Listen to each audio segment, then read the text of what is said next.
இல்ல அவனுக்கு பிடிச்ச ஆளு தான் கொடுப்பான். யாருக்கு கொடுப்பேன் ஃபர்ஸ்ட்? ஐயன் சாப்பிட மாட்டாங்கடா. அப்ப செகண்ட் யாருக்கு கொடுப்பேன்? குடு. அப்புறம் யாருக்கு கொடுப்பேன்? குடு ஆளுக்கு குடு ஆளுக்கு குடு ஆளுக்கு சாப்பிடு. அப்புறம் குடு குடு அம்மா குடு. வாயில போடுற.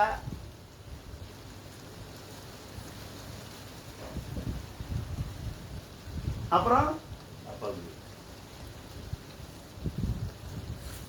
இப்ப எல்லாரும் அளவு கொடுப்பாங்க.